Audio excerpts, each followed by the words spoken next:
नमस्कार, आप देख रहे हैं न्यूज 24। आपके साथ मैं हूं अभिलाषा पाठक और बड़ी खबर के लिए रुख करेंगे बनारस का। ज्ञानवापी मस्जिद मामले में इस वक्त की जो बड़ी खबर है आपको बता दें, ज्ञानवापी पर याचिकाकर्ता ने बड़ा दावा किया है, यानी कि हिंदू पक्ष ने कहा है कि बाबा मिल गए। आज के सर्वे के बाद जिन खोजा तिन पाइया गहरे पानी पैठ, ये कहा है याचिकाकर्ता ने कि ये समझ लीजिए, इशारों में समझ लीजिए कि बाबा मिल गए।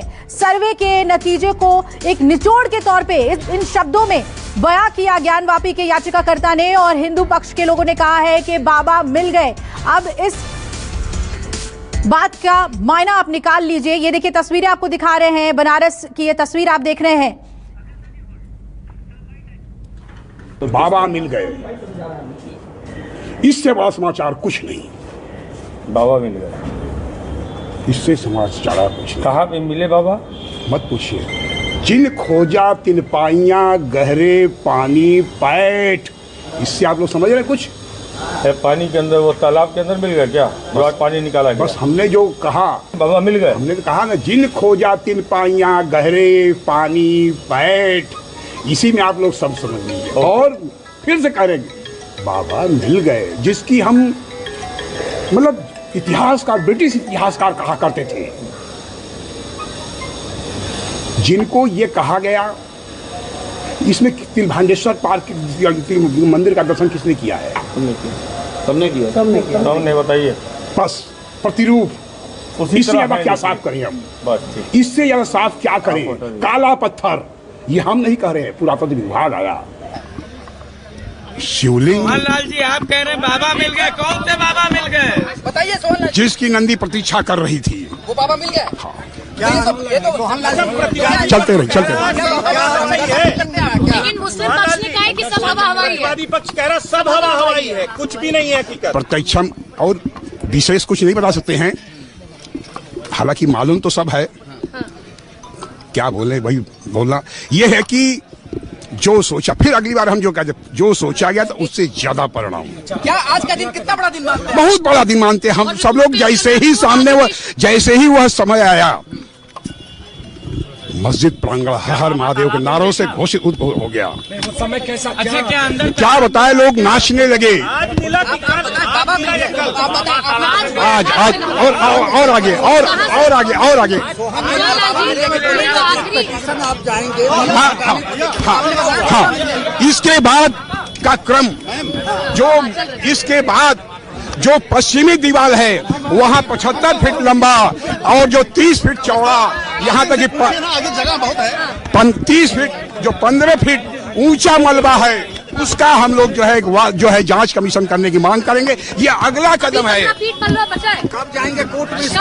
अविलंब इसके बाद, और ताकि वह जो पश्चिमी भाग कर रहे, जो मलबा के सिंगार गौरी की तरफ जो है, ये अगला कदम है। और उस मलबे में जो कि 15 फीट है, उसमें हमारे पास खंड, शिलाखंड, हमारे देवी देवताओं की प्रतिमा जो है ध्वंस है, सब के सब मिलेंगे। तो आज 1.5 घंटे के सर्वे के बाद सबसे बड़ा खुलासा किया जा रहा है कि बाबा मिल गए। उन्होंने कहा कि उद्घोष हुआ मस्जिद में कि बाबा मिल गए हैं, खुशी से झूम उठे हिंदू पक्ष के लोग। और देखिए 3 बड़ी बातें हैं। पहला, बाबा मिल गए, आप समझ लें इसका अर्थ जो हिंदू पक्ष ने कहा है। दूसरी बात कि अब हम ये कहेंगे कि जो मलबा वहां पर है उसकी जांच की बात कही जाएगी, यानी कि सर्वे अब आगे और बढ़ाई जाए। यह हिंदू पक्ष का दावा किया जा रहा है कि और ज्यादा सर्वे करने की जरूरत है, क्योंकि जो साक्ष्य मिले हैं वो अपने आप में ये चीख चीख कर बोल रहे हैं कि ये मंदिर था, ज्ञानवापी मस्जिद, क्योंकि वहां पर वो अवशेष मिले हैं, वो तमाम चीजें मिली हैं, जिसके बाद हिंदू पक्ष के चेहरे खिल गए हैं। और मुस्लिम पक्ष और हिंदू पक्ष ने क्या कुछ कहा है सर्वे के बाद, सुनाते हैं आपको। जो कुछ भी मिला है उससे माननीय न्यायालय को उचित आदेश करने में सहूलियत होगी। मिला उसके प्रोटेक्शन की मांग की जा रही है, ऐसी संभावना हो सकती है। क्या आज ही प्रोड्यूस होगा वीडियोग्राफी साक्ष्य? रिपोर्ट कल तक दाखिल होना है, कल तक होगा। लेकिन प्रोटेक्शन की मांग हो रही है, जो भी कुछ मिला है ये वादी पक्ष प्रतिवादी पक्ष बता सकते हैं। ठीक है, ओके, धन्यवाद। साहब क्या कुछ कार्रवाई हुई है? कमीशन की कार्रवाई संपन्न होगी। पीछे कीजिए। कमीशन की कार्रवाई क्या समाप्त हो चुकी है? हाँ, कमीशन कार्रवाई क्या कुछ मिले आज के? जो कुछ मिला है उसके बारे में ये उचित आदेश होगा। नहीं कोई सर्वे खत्म हो गया है ना? खत्म हो गया। कृपया बाहर चलें आप लोग। सब खत्म हो गया। रिपोर्ट फाइल होगी कोर्ट में, तो उसके बाद बताया जाएगा। कार्रवाई पूर्ण हो गई? हाँ, पूर्ण हो गई है। क्या रहा कुछ ऐसा आज भी वीडियोग्राफी वगैरह हुई है, खत्म हो गई। तालाब में कहा गया काला पत्थर मिला हुआ है? अरे कुछ नहीं भाई, आप लोग कुछ नहीं, रिपोर्ट आने दीजिए। अच्छा, आप लोग संतुष्ट हैं कार्रवाई से? बिल्कुल संतुष्ट है। कल कार्रवाई क्या रिपोर्ट सबमिट होगी? कल सबमिट होगी। तो कार्रवाई की पूरी रिपोर्ट कल कोर्ट को सुपुर्द की जाएगी, सौंप दी जाएगी। और आइए सीधा रुक कर लेते हैं बनारस का। ज्ञानवापी मस्जिद के पास मौजूद है मेरे सहयोगी अमिताभ ओझा। अमिताभ, किस तरीके से देखा जाए आज का जो ये दिन है वो सबसे अहम हो गया। सिर्फ 1.5 घंटे का सर्वे और उसमें इतना बड़ा खुलासा, दावा किया जा रहा है कि बाबा मिल गए और ये कहा जा रहा है कि आप इशारों में समझ लीजिए कि क्या हासिल हुआ है सर्वे में। जी बिल्कुल, आज का दिन काफ़ी अहम था। कमीशन की कार्रवाई पूरी हो गई, लेकिन सबसे बड़ी जो बात निकल के आई है कि जिस तालाब को लेकर जो वादी पक्ष का लगातार दावा था, उस तालाब से शिवलिंग के आकार का जो पत्थर मिला है और इशारों में जो याचिकाकर्ता के पैरोकार थे उन्होंने साफ कहा, जिन खोजा तीन पाइयाँ गहरी पानी पैठ और बाबा मिल गए, ये उनका बयान था। और आप इसी से अंदाज़ा लगा लीजिए जो खुशी थी चेहरे पर झलक रही थी। और ये साफ था कि जो कल जिस तरीके से हुई थी, कल इसी में विलम्ब हुआ था कि तालाब का जो मिला था वहाँ पे तखाने के पास जो तालाब था उसमें गाढ़ा पानी था और उसके बाद मोटर पंप के द्वारा पानी निकाला गया और पानी निकालने के बाद उसमें से सामान जो उसमें से खुदाई हुई है, जो वीडियोग्राफी हुई है, तलाशी हुई है, उसमें वो शिवलिंग मिला है। अब एक सबसे बड़ा सवाल ये है कि क्या जो ये सामान वहाँ मिले हैं, जो सबूत मिले हैं, अब उनके प्रोटेक्शन के लिए कोर्ट जाएगी वादी पर, क्योंकि ये सामान यहाँ पे ऐसे नहीं है विग्रह पड़े हुए हैं। अब वो सही कोर्ट ये जो अभी कमीशन बना था उसके पास ये आदेश नहीं है कि वो इन्हें एग्जिबिट के तौर पे प्रोटेक्शन कर सके या फिर उन्हें जब्त कर सके, क्योंकि ये अब आर्कियोलॉजिकल सर्वे ऑफ इंडिया के भी जो टीम यहाँ पे आई थी, पुरातत्व विभाग की जो टीम आई थी, उसने भी उस पत्थर की पहचान की है। और अब एक बड़ा सवाल यह है कि कोर्ट अब कब आदेश देता है कि इन सारे जो सबूत जो मस्जिद के अंदर मिले हैं उनका प्रोटेक्शन किया जाए, क्योंकि अब मामला आगे कोर्ट में चलेगा, सुप्रीम कोर्ट में मामला है। तो उस दरमियान तक क्या इन क्षेत्रों को भी प्रतिबंधित किया जाए, यहाँ कोई नहीं जाए और इन सामानों को प्रोटेक्शन दिया जाए।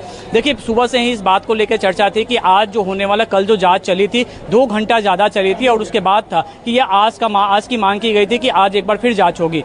अब जब सारे सबूत मिल चुके हैं, जो वीडियोग्राफी हो चुकी है, तो फिलहाल तो उन्हें सब जो है नोट किया जा रहा है, क्योंकि कल कोर्ट में पेश होनी है। और इस बीच ये भी बात आ रही है कि अब एडवोकेट कमिश्नर कोर्ट से मांग कर सकते हैं कि उन्हें जो कोर्ट में कल रिपोर्ट देनी है उसकी समावधि कुछ बढ़ाई जाए, क्योंकि अब संभव नहीं है। पहले 1 दिन का गैप था, अब लगातार सुनवाई है। अब आज सर्वे का काम पूरा हुआ है, कल इन्हें देना है।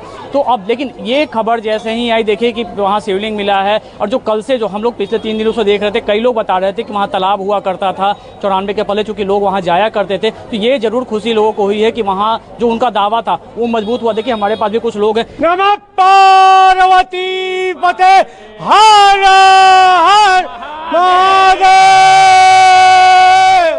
हर महादेव जो कर रहे हैं पैरोकार जी, क्या सही हो सकता है? ये हम सभी हिंदू वर्ग पहले से ही ये कह रहे थे कि वो मंदिर है, मस्जिद नहीं है, मगर इस तथ्यों को झुटलाया जा रहा था।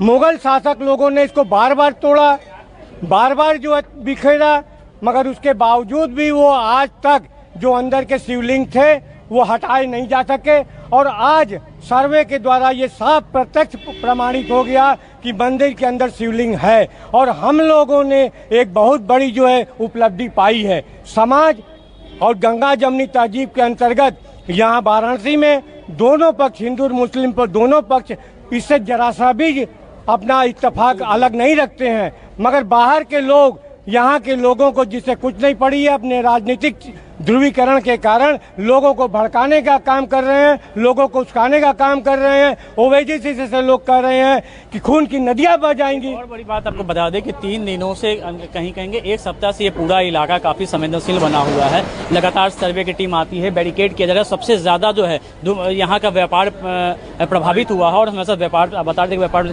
कितने का व्यापार प्रभावित हुआ, देखिए इतना व्यापार प्रभावित हुआ, लेकिन फिर भी लोग जुटे हुए, क्योंकि इन्हें उम्मीद थी कि कुछ अच्छा होने वाला है। काशी विश्वनाथ मंदिर ये मंदिर ही नहीं है, हिंदुओं की आस्था का प्रतीक है।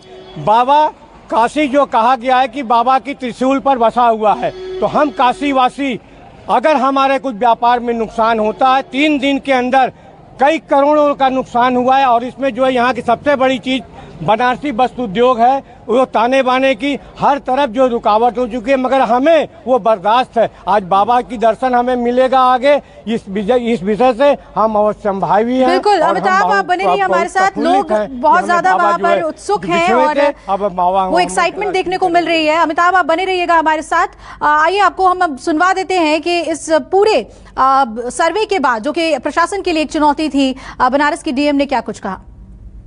वाराणसी में सिविल जज सीनियर डिवीजन की कोर्ट के द्वारा 12 मई को आदेश किया गया था कि कोर्ट कमीशन की कार्रवाई वो चालू की जाए और 17 मई को कोर्ट में रिपोर्ट पेश की जाए।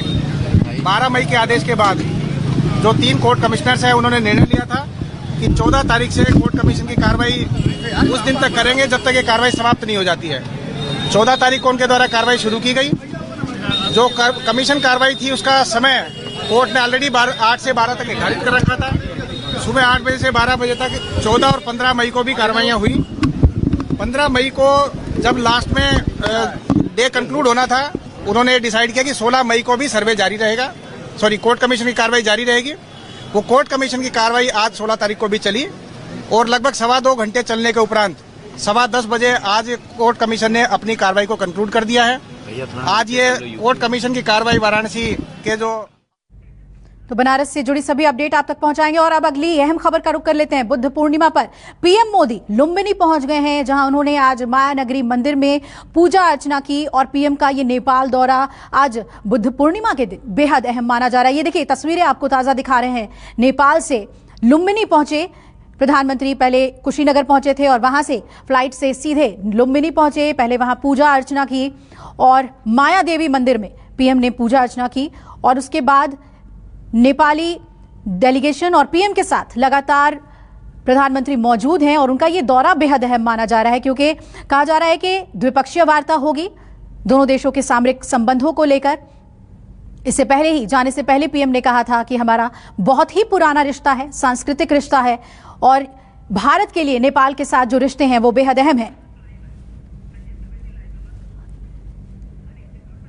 और इस खबर पे ज्यादा अपडेट के लिए रुक करेंगे, मेरे वरिष्ठ सहयोगी संजीव त्रिवेदी जुड़ गए हैं। संजीव, ये दौरा पीएम का बहुत अहम हो जाता है, क्योंकि इससे पहले नेपाली पीएम देउबा भारत आए थे और उसके बाद पीएम पहुंचते हैं। कैसे देख रहे हैं इस पूरे दौरे को आप?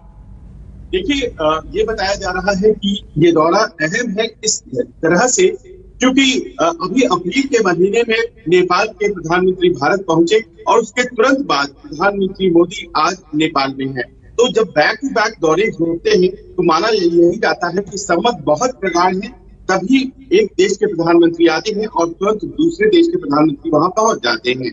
दूसरी खास बात यह है 2018 में प्रधानमंत्री मोदी जनकपुर गए थे और अब लुम्बिनी में, और ये दोनों स्थान आप जानती हैं कि भारत और नेपाल को सांस्कृतिक रिश्तों की डोर में बांधते हैं। आपको ये बताते चले, ये 5वां दौरा प्रधानमंत्री का नेपाल का है जब तक उन्होंने पद संभाला है, और उसके पहले 17 सालों तक कोई प्रधानमंत्री नेपाल नहीं गए थे। तो नेपाल को कितना महत्व प्रधानमंत्री मोदी अपने विदेश नीति में और अपनी सांस्कृतिक नीति में देते हैं, वो उनके दौरों से साफ जाहिर हो जाता है। आज बुद्ध पूर्णिमा है और बुद्ध पूर्णिमा के दिन लुम्बिनी में प्रधानमंत्री की मौजूदगी अपने आप में बहुत ज्यादा खास मानी जा रही है। और चाहे आज का दिन हो या फिर और भी कोई दिन, जो भगवान बुद्ध की विरासत है वो दोनों देशों को जोड़ती है। आज प्रधानमंत्री का 4-5 घंटे का ये जो दौरा है, इसमें खास तौर पर माया देवी के मंदिर में उनकी यात्रा, और आप देख रही हैं वो तस्वीरों में, और इसके अलावा खास तौर पर दोनों देशों के प्रधानमंत्रियों के लुम्बिनी में ही बैठक है। और आपको यहाँ एक और पेज बताते चले, वो ये है कि पास ही लुम्बिनी पे भैरवा एक जगह है और भैरवा में चाइना ने एक इंटरनेशनल एयरपोर्ट बनाया है। वो इंटरनेशनल एयरपोर्ट जो कि दूसरा इंटरनेशनल एयरपोर्ट है काठमांडू के बाद, अब वहाँ प्रधानमंत्री का विमान नहीं उतरा है। प्रधानमंत्री अपने देश में उतरे और फिर वहां से उन्होंने हेलीकॉप्टर दिया और वो हेलीकॉप्टर फिर पहुंचा लुम्बिनी। लेकिन भैरवा जो है उसको इंटरनेशनल डेस्टिनेशन के तौर पर भारत की तरफ से मान्यता मिले, यही कोशिश नेपाल की है। और शायद यही वजह है कि आज का दिन प्रधानमंत्री देउबा नेपाल के उन्होंने चुना और भारत के प्रधानमंत्री को उन्होंने वहां बुलाया है। इसके अलावा 5 मेमोरेंडम ऑफ अंडरस्टैंडिंग है, समझौते हैं जिस पर दस्तखत होने हैं, और 4 बजे जब वो लौटेंगे उसके पहले प्रधानमंत्री वहां भारतीयों और नेपालियों को संबोधित भी करेंगे। कई बुद्धिस्ट सेंटर्स हैं जिसका कि उद्घाटन भी उन्हें करना है। तो कुल मिलाकर भारत और नेपाल के जो सांस्कृतिक रिश्ते हैं उनमें मजबूती लाने के लिए उस चुनौती के आलोक में जो कि चीन बार बार पेश करता रहता है, नेपाल से अपने संबंधों को प्रगाढ़ करने की कोशिश करता रहता है, ऐसे में भारत का प्रधानमंत्री का वहां होना और उनके सांस्कृतिक रिश्तों को मजबूत करना भारत के साथ जो नेपाल के हैं, ये प्रधानमंत्री की यात्रा के अपने महत्वपूर्ण लक्ष्य हैं और उसे बहुत बखूबी पूरा करते हुए प्रधानमंत्री इस वक्त दिखाई पड़ रहे हैं। बिल्कुल, और ये ऐतिहासिक दिन हो जाएगा संजीव, जैसा कि आप दोनों देशों के रिश्तों के बारे में बता रहे हैं, पीएम की अहमियत वहां पर क्या है उसके बारे में बता रहे हैं और लगातार उससे जुड़ी हुई तस्वीरें भी हम संजीव दिखा रहे हैं। शुक्रिया आपका पूरी अपडेट हमें देने के लिए। ये दो तस्वीरें आप देख रहे हैं लुम्बिनी में नमो नमो और बुद्धम शरणम गच्छामि। लुम्बिनी में जहां जन्म हुआ भगवान बुद्ध का और आज बुद्ध पूर्णिमा है, भारत में धूमधाम से इसे मनाया जाता है और आज प्रधानमंत्री का वहां होना भारत के लिए भी एक खास पल। इन तस्वीरों के साथ एक छोटे से ब्रेक के लिए यहां पर रुक रहे हैं, बने रहिएगा न्यूज़ 24 के साथ।